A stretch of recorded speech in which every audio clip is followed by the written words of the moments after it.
नमस्कार दोस्तों, मैं हूं दीपक झा रांची से।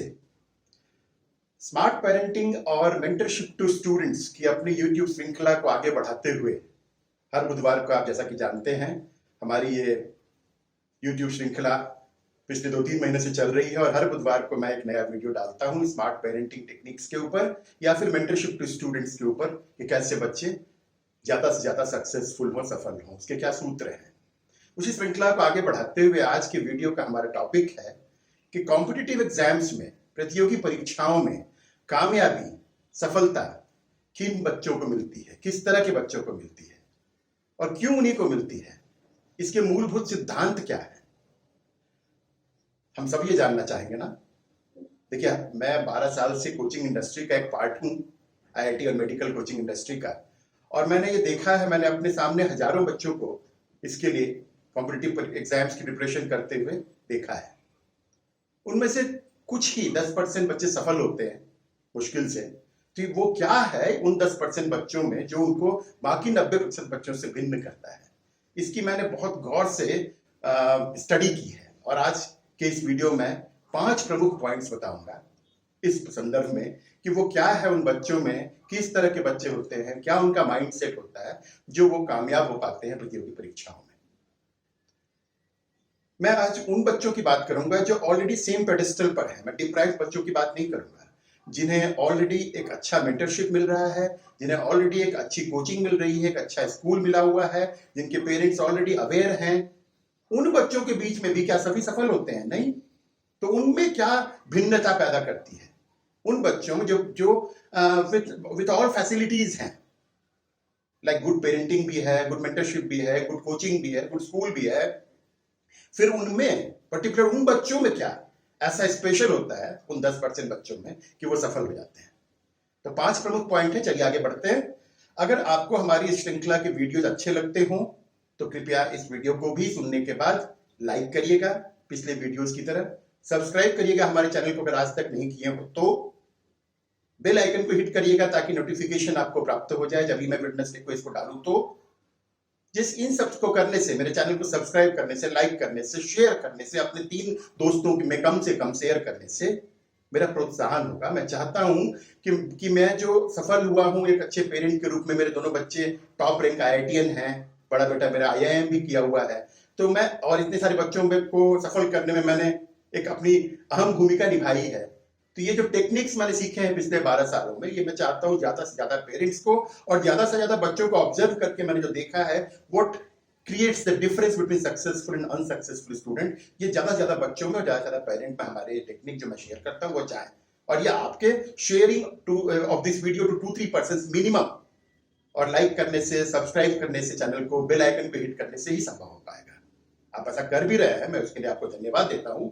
चलिए अब आगे बढ़ते हैं। तो जो 5 पॉइंट में पहला पॉइंट है ड्रीम फॉर्मेशन का। देखिए, कोई भी सक्सेसफुल बच्चा तभी सक्सेस होता है जब उसका ड्रीम फॉर्मेशन बहुत ही सॉलिड हो। ये फर्स्ट एंड फॉरमोस्ट पॉइंट है।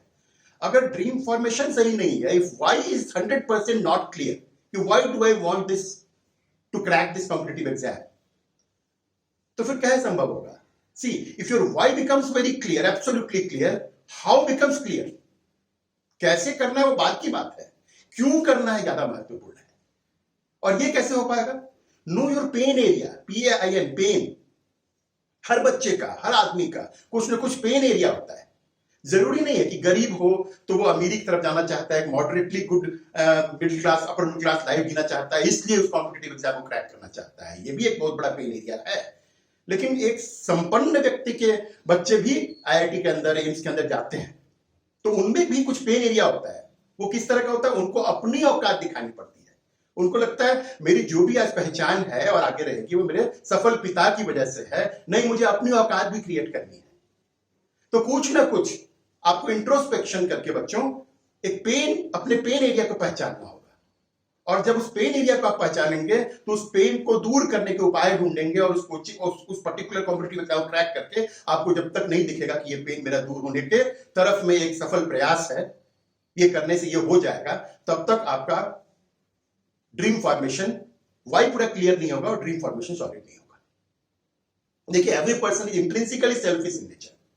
ये ह्यूमन बीइंग का भगवान ने ऐसा बनाया है कि हम कितना भी कहें, थोड़ा बहुत तो हम लोग सब अपने बारे में सोचते हैं। बिजली गिरे और बाजार में फील्ड में अगर एक परिवार जा रहा हो तो बिजली गिरे तो सबसे पहले सर पर हाथ पिता भी अपना खुद का रखता है, बच्चे के ऊपर नहीं रखता है। ये स्वाभाविक प्रक्रिया है, natural tendency. We are intrinsically selfish in nature. मैं बोलना क्या चाह रहा हूं कि जब तक इस लक्ष्य में अपना खुद का फायदा नहीं देख पाएंगे बच्चे, तब तक कंसिस्टेंट हार्डवर्क वो नहीं कर पाएंगे। तो उनको खुद का फायदा दिखने के लिए वो पेन एरिया समझना जरूरी है। जैसे मैंने अपने बच्चों को, दोनों बच्चों को, जो मेरे हाईली सक्सेसफुल एकेडमिक सक्सेस की बात करें अगर तो उनको मैंने उनके लक्ष्य को, ड्रीम फॉर्मेशन को सॉलिड करने के लिए उनको मैं ले गया था। जब मेरा बड़ा बेटा क्लास 8 में था और छोटा वाला 5 साल छोटा है 3 में था, उस वक्त मैं रांची से मुंबई गया था और IIT मुंबई के परिसर में उनको ले गया था। मैंने कई सारे बुक्स पढ़े थे, उनको समझाया था कि बेटा यहां आना है आपको, this is going to be your dream, this will change our life, this will change your life. वहां कई बच्चों से हमने मुलाकात की थी। ये एक अलग कहानी है कि वहां अंदर नहीं घुस पाए थे हम लोग, बिकॉज हमारा अंदर कोई पहचान नहीं था उस समय। आज से 12 साल पहले की बात है, ये 10 साल 12 साल पहले की बात है। बट फिर भी वहां जाने के कारण और नहीं घुस पाने के कारण मेरे बच्चे में ड्रीम फॉर्मेशन हो गया, बहुत सॉलिडली हो गया। जब सिक्योरिटी गार्ड ने हमें घुसने नहीं दिया कि अंदर कौन है आपके, किनके नाम पर गेट पास बनेगा, और हम कुछ पता नहीं पाए, तो उसने हमें अंदर नहीं जाने दिया। मैंने काफी अनुनय विनय किया सिक्योरिटी गार्ड से, but he did not allow at that point of time. My son was seeing all this Alderson, he was observing, he said, पापा एक दिन आएगा, मैं यहाँ पढ़ूंगा और आप बहुत ही इज्जत के साथ आपके लिए गेट पास बनाएंगे ये लोग। तो वो ड्रीम फॉर्मेशन गेट से ही हो गया, IIT मुंबई के गेट से ही हो गया। बाद में बेटा मेरा IIT कानपुर से बड़ा वाला पढ़ा और IIT दिल्ली से छोटा वाला पढ़ा। मैंने बहुत सारे बुक्स पढ़े उस जमाने में और जिनमें से हाईलाइट करके बच्चों को भी पढ़ाया। एक बुक थी psychology of success in IIT IIT में ऑल इंडिया रैंक शायद 33 लाया था वो बच्चा, अनुज खरे, उसने किताब लिखी थी psychology of success in IIT। ये बहुत ही बेहतरीन बुक है, 100-150 रुपया दाम है, अमेजन पर आप ऑर्डर करके मंगा सकते हैं अगर आपका भी ड्रीम IIT हो तो। MTG पब्लिकेशन की बुक है। तो इस तरह के बहुत सारे बुक हैं, आपका जो भी ड्रीम फॉर्मेशन है उस डायरेक्शन में आपको ऑगमेंट करने के लिए, हेल्प करने के लिए। मैं कहना यह चाहता हूं कि ड्रीम फॉर्मेशन पहला एंड फोरमोस्ट पॉइंट है और ये बहुत ही सॉलिडली होना है अगर हमें अपने लक्ष्यों के प्रति कामयाब होना है। दूसरा जो इंपॉर्टेंट पॉइंट आएगा ये, वो है कंसीव, बिलीव, अचीव। कंसीव करना क्या होता है? 3 स्टेप है, कंसीव, बिलीव, अचीव। पहला स्टेप कंसीव। कंसीव क्या होगा? माइंड्स आई से, मन की आंखों से आपको देखना पड़ेगा, yes I can do it. आपको अंदर सेल्फ कॉन्फिडेंस जगाना पड़ेगा उस ड्रीम के प्रति। एक टेक्निक है NLP technique, neuro linguistic programming, particular science है ये। न्यूरो लिंग्विस्टिक प्रोग्रामिंग ये साइंस, आप गूगल करिए। It trains your brain to remain positive. इसके थ्रू आप कंसीव करते हैं जो चीजें, वो सुदृढ़ होती हैं, आपके अंदर एक विश्वास जगता है, yes I will do it. आप उस ड्रीम को फॉर्मेशन करते हैं, फिर बिलीव करते हैं। अब बिलीव के बारे में भी एक कहानी कहूंगा आपको मैं। हाथी का बच्चा आप जानते ही हैं, वैसे फिर भी मैं इसको रिपीट करूंगा। हाथी का बच्चा, छोटा बच्चा, जब महावत उसको लाता है, पालता है, तो मोटे लोहे के चेन से उसके पैरों को बांध देता है, क्योंकि उसका एक इनहेरेंट टेंडेंसी है। Every animal, every human being, every living being has an inherent tendency to flee, आजाद रहना चाहता है। तो वो हाथी का बच्चा भी जंगल की तरफ भागना चाहता है, तो उसको बांध कर रखने के लिए लोहे की मोटी जंजीर से और लोहे के खूंटे से बांध देता है। काफी ट्राई करते रहता है वो बच्चा, बट वो भाग नहीं पाता है। फिर धीरे धीरे उसके बिलीफ सिस्टम में ये घुस जाता है कि इस चेन की लंबाई से, जो रेडियस से जो सर्किल बनेगी, मेरा लाइफ वही है, मेरे को इससे बाहर निकलना नहीं चाहिए। बेकार ट्राई करते हैं, कुछ फायदा तो होता नहीं, बल्कि पैर में घाव भी हो जाते हैं उसको लेके चेन से रगड़ाते इस ट्राई के दौरान। तो एक नेगेटिव बिलीफ बनता है कि this is my life, I should not try to flee, to get away from here. और धीरे धीरे जब बड़ा होता है तो उसकी जो मेंटल कंडीशनिंग हो गई, इस कारण से महावत ये बात समझ जाता है। वो जब दूसरा हाथी के बच्चे को लाता है तो इस लोहे के चेन से उसको बांध देता है और इस बड़े हाथी को सिंपल रस्सी से बांध देता है। बट तब तक इस बड़े हाथी का बॉडी इतना स्ट्रांग हो चुका है कि अगर वो वॉकआउट करना चाहे, भागना चाहे, तो आराम से उसको तोड़ के, रस्सी को तोड़ के जा सकता है। लेकिन उसकी मेंटल कंडीशनिंग ऐसी रहती है, बिलीफ सिस्टम ऐसी रहती है उस वक्त तक ट्राई करते करते कि भाई ये जो भी है, he doesn't understand the difference between लोहे का चेन एंड सिंपल रस्सा। इससे बाहर मुझे ट्राई नहीं करने जाने का, बेकार मेरे पैर का घाव दुखने लगेगा। और वो उसी के अंदर अपना नियति समझ करके, तो ये बिलीफ सिस्टम की बात मैं कर रहा था कि belief system of in the students will be very strong. Conceive करे वो अपने ड्रीम को और बिलीफ सिस्टम को स्ट्रांग करे थ्रू NLP टेक्निक्स। NLP पर मैं बाद में फिर और भी बहुत कुछ बता सकता हूं, क्योंकि मैंने इसकी ट्रेनिंग ली हुई है, डॉक्टर अश्विनी कुमार जो वर्ल्ड रिनाउंड ट्रेनर है NLP के लिए। और थर्ड स्टेप जो है वो अचीव। जब आप कंसीव कर लेते हैं अपने ड्रीम को, बिलीव कर लेते हैं 100% कि यस आई कैन, तो तीसरा क्या है, आप अचीव भी करते हैं। शिद्दत से मांगो तो सारी कायनात लग जाती है आपको मुहैया कराने में। सही लोग आपको मिलने लगेंगे, सही परिवेश आपके सामने बनने लगेंगे और आप उसको अचीव कर पाएंगे। आप देखिए बहुत सारे एग्जाम्पल है हमारे पास इसके लिए। Arunima Sinha living example of this. बेचारी बहुत ही नेशनल प्लेयर थी वॉलीबॉल की। एक ट्रेन में जा रही थी लखनऊ से दिल्ली, कुछ विवाद हुआ, जनरल कंपार्टमेंट में थी, 4-5 बदमाश गुंडे बच्चों ने, लड़कों ने उनको उठा करके बाहर फेंक दिया रात में, बीच रात में। और दूसरी तरफ जो फेंका उस पटरी से दूसरी ट्रेन जा रही थी अपोजिट डायरेक्शन से, उनकी दोनों टांगें कट गई। रात भर वो वहां पर बिलखती रही, सिसकती रही, हेल्प हेल्प बोलती रही, मदद करो, बट कोई नहीं था। उसके हाथ पूरे निर्जीव जैसे वो पड़ी रही, चूहे कुतर रहे थे उसके कटे हुए पैरों को। सुबह जब ग्रामीणों ने उठा करके उसको लोकल अस्पताल में डाला, बाद में एम्स में, चूंकि बॉलीवुड की नेशनल प्लेयर थी, एम्स में उसका 4 महीने तक वो एडमिट रही थी। उसके दोनों पैर को एम्प्यूट करना पड़ा, मतलब काटना पड़ा। और उस लड़की ने क्या मिसाल कायम की एवरेस्ट पर चढ़ के। तो एक बार कंसीव कर ले, बिलीव कर ले तो अचीव हो जाता है।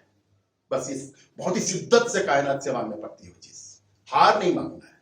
देखिए अभी रिसेंट एग्जांपल है, एलएन कोटा का एक स्टूडेंट है पार्थ द्विवेदी।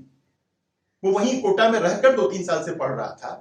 एंड वक्त पर जी के आईआईटी जी के लिए ट्राई कर रहा था। आईआईटी जी मेंस के बाद उसकी तबीयत अचानक बहुत गंभीर बीमारी हो गई, उसको हॉस्पिटलाइज हो गया। इवन एग्जाम जी एडवांस से पहले वो 1.5 महीना या 1 महीना पहले से वो हॉस्पिटलाइज ही नहीं, आईसीयू में था। और फिर भी वो हिम्मत किया कि नहीं मैं आईआईटी एग्जाम दूंगा। उसको स्पेशल परमिशन दिया गया। उसने उस अवस्था में ही, बीमारी की अवस्था में ही निकल करके एग्जाम दिया। और जानते हैं वो पूरे इंडिया में क्या रैंक लाया है? All India rank 35। यस, तो anything is possible. You have to conceive, believe and then you naturally achieve. That's an after effect of your strong conviction and belief. Third point जो हम कहना चाहेंगे, LLL, ये मैं nomenclature निकाल रहा हूं, ट्रिपल L। ये क्या होता है? लगे रहो लगन से लगातार। LLL, लगे रहो लगन से लगातार। ये मेरा अपना एक्रोनिम है, लगे रहो लगन से लगातार के लिए। इसका मतलब क्या है? आपने दशरथ माझी की पिक्चर देखी होगी, माझी। नहीं देखी? जरूर देखी उस पिक्चर को। सारे स्टूडेंट्स में बोल रहा हूं, जब तक फोड़ूंगा नहीं छोड़ूंगा नहीं। उसने पहाड़ तोड़ते समय की बात कहा था। तो ये competitive exam is like that only. जब तक क्रैक नहीं करूंगा, सोऊंगा नहीं, चैन से बैठूंगा नहीं, करना ही है। इस तरह का मानसिक स्ट्रांगनेस अपने आप को, स्ट्रेंथ अपने आप में डेवलप करना पड़ता है। और जब तक हो नहीं, कंसिस्टेंटली लगा रहना पड़ता है। आप देखिए कोई भी वाटरफॉल में जाइए, वाटरफॉल जो ऊंचाई से गिर रहा है, नीचे जो रॉक्स हैं उन पर गड्ढे बन गए हैं। क्यों? कंसिस्टेंटली वो वाटर जो बहुत ही सॉफ्ट चीज होती है, उसके गिरते रहने से रॉक्स के ऊपर में निशान बनते हैं। करत करत अभ्यास के जन्मति होत सुजान, रसरी आवत जाते सिल पर निशान। जो कुएं की जो हेज होती है उस पर निशान पड़ जाते हैं रस्सी से, जब हम बाल्टी को खींचते खींचते खींचते खींचते। रस्सी तो बहुत ही नाजुक चीज है उस कुएं की उस मेड़ से, जो कि सीमेंटेड है, प्लास्टर्ड है, बट उस पर भी एक निशान पड़ जाता है। क्योंकि कंसिस्टेंट लॉन्ग टर्म इफेक्ट हुआ। तो कुछ भी उपलब्धि प्राप्त करना है तो जब तक, जिस दिन तक वो एग्जाम होना चाहे, आपको कंसिस्टेंटली लगे रहना पड़ेगा, लगन से लगातार। और दूसरा जो इसमें आयाम होता है वो कंप्लीट फोकस के साथ। देखिए मान लीजिए समर का एकदम स्कॉचिंग सनलाइट, मई का महीना, बहुत गर्मी, एक फील्ड है, ओपन फील्ड है, फुटबॉल ग्राउंड है, उसमें मैंने कुछ कागज के टुकड़े, सूखे कागज के टुकड़े को फाड़ करके फेंक दिया और वहां खड़ा होकर मैं वॉच कर रहा हूं। धूप बहुत तेज है, फिर भी क्या वो कागज के टुकड़े कुछ भी होंगे, जलेंगे नहीं ना। लेकिन अगर उस बीच में वही सूर्य है, वही कागज का टुकड़ा, मैं एक लेंस लेके खड़ा हो जाऊं, तो क्या वो 3 मिनट या 2 मिनट के अंदर जलना नहीं शुरू कर देगा कागज? तो सूर्य तो वही है, कागज भी वही है। क्या हो गया? The sun energy is now focusing at a point because of the lens. तो इस तरह से आपको फोकस करने से रिजल्ट्स आते हैं। तो कंसिस्टेंटली और फोकस के साथ प्रयत्न करना होगा। ये मेरा तीसरा पॉइंट था, LLL। चौथी पॉइंट जो है वो है कि say no to short term temptations. हम जनरली शॉर्ट टर्म टेम्पटेशन के ट्रैप में फंस जाते हैं। लॉन्ग टर्म बेनिफिट्स जो आने वाले हैं, लाइफ चेंजिंग बेनिफिट्स, वो हमारे नजर से धूमिल होते जाता है। और शॉर्ट टर्म टेम्पटेशन क्या क्या हो सकती है? सोशल मीडिया में लगे रहना, फिल्म्स देखना, जो बहुत अच्छी अच्छी फिल्म्स आती हैं। देखिए शोले हमारे जमाने में एक अच्छी पिक्चर आई थी, और भी आई थी, वो हम लोग जब स्टूडेंट लाइफ में थे। आज कोई अच्छी पिक्चर आई है बहुत सारी, तो फिर कल भी तो आएगी। तो मैं ये थोड़ी बोल रहा हूं कि आप पिक्चर देखो ही मत, वो गलत काम है। मैं बोल रहा हूं कुछ साल के लिए, 2-3 साल के लिए, 4 साल के लिए अपने शॉर्ट टर्म टेम्पटेशन को कंट्रोल करिए। सोशल मीडिया को नो करिए। वेब सीरीज को अभी मत देखिए, अभी चूंकि पैंडेमिक चल रहा है तो हम लोग बैठ करके वेब सीरीज नए नए निकल रहे हैं नेटफ्लिक्स पर, अमेजन पर, उसी को देख रहे हैं। What is this? आपका स्टूडेंट लाइफ है, करियर बनाने का समय है, यह आपके लिए नहीं है वेब सीरीज। विश्वास करिए यह आगे भी रहेगा। ट्विटर पर हम लोग अपना ट्विटर हैंडल पर कुछ कुछ डालते रहते हैं, इंस्टाग्राम पर फोटो सेल्फीज डालते रहते हैं और सोचते हैं हमारे बड़े बड़े प्रतियोगिता परीक्षा में 10% की हार्डली सफलता उसमें हमको आना है। फेसबुक पर पोस्ट डालते रहते हैं, आईपीएल के मैचेस देखने में वो नो कॉम्प्रोमाइज ऑन दैट। अरे क्या हो रहा है ये? वीडियो गेम्स देखेंगे कुछ लोग, अभी टिकटॉक बैन हो गया बट फिर भी इस तरह के बहुत सारे और भी है। देखिए ये सब शॉर्ट टर्म टेम्पटेशन है, डिस्ट्रैक्शंस हैं, और इन पर ध्यान दीजिएगा तो पहले ही आप रेस से बाहर हो गए। रेस में टिके रहने के लिए पहले इन सब चीजों को तो छोड़ना पड़ेगा 2-3 सालों के लिए, संन्यास लेना पड़ेगा। फाइनली सन्यासी बनने की बात ही नहीं कर रहा हूं मैं। One has to pay the price whether today or tomorrow. You are paying the price today for a better tomorrow. और अगर आज प्राइस पे नहीं किए प्राइस, यकीन मानिए टुमारो बहुत हेवी प्राइस पे करना पड़ेगा इंटरेस्ट के साथ, जब आप सफलता नहीं पाएंगे और आपको फिर से स्ट्रगल करना पड़ेगा अपने को उस लेवल तक ले जाने के लिए। तो इसलिए शॉर्ट टर्म जो अपने को अट्रैक्ट करती हैं, डिस्ट्रैक्ट करती हैं रादर, उनसे अपने को दूर रहना है। अब लास्ट जो मैं 5वां पॉइंट हुआ हैबिट्स के बारे में। देखिए हैबिट्स मेक ए मैन, ये बहुत पुरानी बात है। आदतें व्यक्तित्व का निर्माण भी करती हैं, आदतें व्यक्तित्व का, आदमी का विध्वंस भी करती हैं। तो सही हैबिट्स और सही लोगों के संसर्ग में रहिए, सही आदतें बनाइए। यकीन मानिए जो भी काम असफल लोगों को नहीं करने का मन करता है, सफल लोगों को भी सेम काम नहीं करने का मन करता है, लेकिन वही काम कर करके रिजोल्यूशन लेके कर करके सफल लोग उसकी आदत बना लेते हैं और असफल लोग उसको नहीं कर पाते हैं, तो सफल नहीं हो पाते। ऐसा नहीं है कि सुबह उठना, अर्ली मॉर्निंग राइजिंग जो करते हैं उनको बड़ा अच्छा लगता है, उनको सुबह मन नहीं करता जब अलार्म बजता है कि चलो छोड़ो रजाई खींचो और एक करवट और लेके सो जाओ। उनको भी मन करता है, बट वो अपने आप को रिजोल्यूशंस को याद करते हैं, उन्हें जीवन में क्या प्राप्त करना है उसके ऊपर वो बहुत ही अडिग रहते हैं, उछल के निकलते हैं नीचे अपने रजाई से और निकल जाते हैं वॉकिंग के लिए या जिम के लिए। तो उनका बॉडी के प्रति कमिटमेंट है, हेल्थ के प्रति कमिटमेंट है, और ये कर करके वो आदत बना लेते हैं till it becomes so cool to wake up in the morning. शुरुआत में 90 दिन तक अगर किसी आदत को आप जबरदस्ती अपने ऊपर ला दिए, बाद में वो आपकी आदत में शुमार हो जाता है, आपके व्यक्तित्व में शुमार हो जाता है, आपको कोई उसमें बहुत बड़ा डील लगता नहीं है। लेकिन जैसे कोई आदमी मिठाई छोड़ता है, तो अगर मेरे ऐसा आदमी मिठाई का टेम्पटेशन रहता है हमको, बट अभी मैंने काफी दिनों से मिठाई नहीं खाने का सोचा हुआ और नहीं खा रहा हूँ, लगभग 30-35 दिन हो गए हैं। इस आदत को अगर मैं 60 दिन और खींचूंगा, जो मैं खींचूंगा भी, तो फिर मिठाई से मेरा धीरे धीरे हट जाएगा, क्योंकि आदतें बनानी है, अच्छी आदतें बनानी है। उसी तरह से जैसे अर्ली राइजिंग का मैंने बता दिया, staying away from social media, ये आपको शुरू में टेम्पटेशंस आएंगे, जितने टेम्पटेशन मैंने 4th नंबर पॉइंट में कहे हैं, उनको कंट्रोल करना होगा for a bigger objective, for a bigger goal.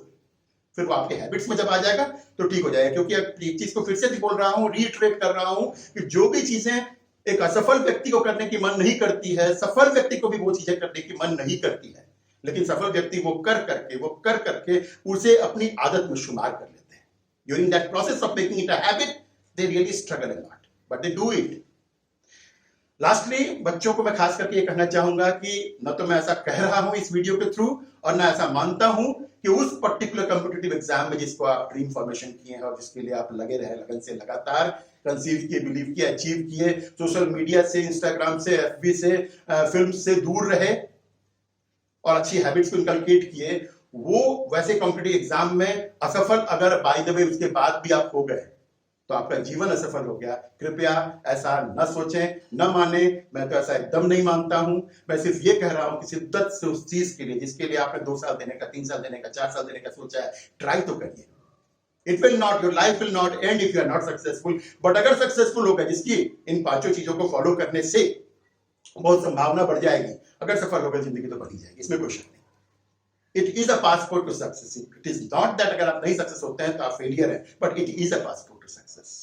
Cracking these exams like IITs or AIMS or CLAT or so many other exams like NDA and all. There are so many others also. तो और सबसे एक और बात बहुत महत्वपूर्ण बोलना चाहूंगा, देखिए जग से चाहे भाग ले कोई मन से भागने का है। अगर आपने सचमुच में सही प्रयास किया है पिछले कुछ सालों के दौरान और अगर सक्सेस नहीं मिलती है, आपका दिल कभी धिक्कारेगा नहीं। आपके पेरेंट्स और आपके आसपास के जो प्यार करने वाले लोग हैं, आपके असफल होने की सूरत में भी बोलेंगे कोई बात नहीं बेटा, लेट्स मूव ऑन। वो आपको डिमोटिवेट नहीं करेंगे, लेकिन आपका मन आपको धिक्कारेगा, आपकी रातों की नींद गायब हो जाएगी कि मैं जब मम्मी को दिख रहा था कि बहुत पढ़ रहा है बेटा मेरा, उस समय तो मैं एक्चुअली सोशल मीडिया कर रहा था, मैं तो एक्चुअली कभी भी लगन से लगातार लगा ही नहीं रहा।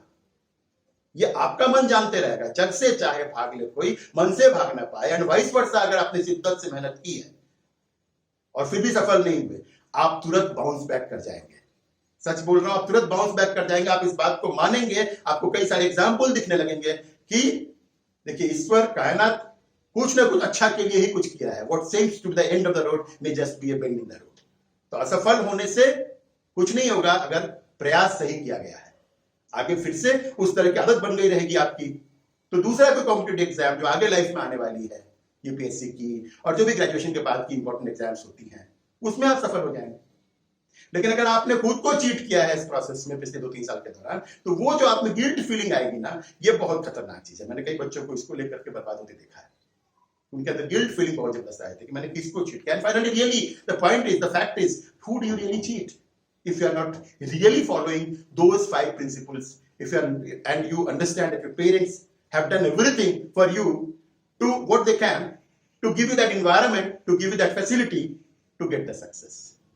इसी के साथ आज का वीडियो को मैं एंड करूंगा। मैं फिर से दरखास्त करूंगा आप लोगों से कि वीडियो के कंटेंट आपको यूजफुल लगे हों, अच्छे लगे हों, तो इनको इंप्लीमेंट करें और इस वीडियो को लाइक, शेयर, सब्सक्राइब करें। धन्यवाद।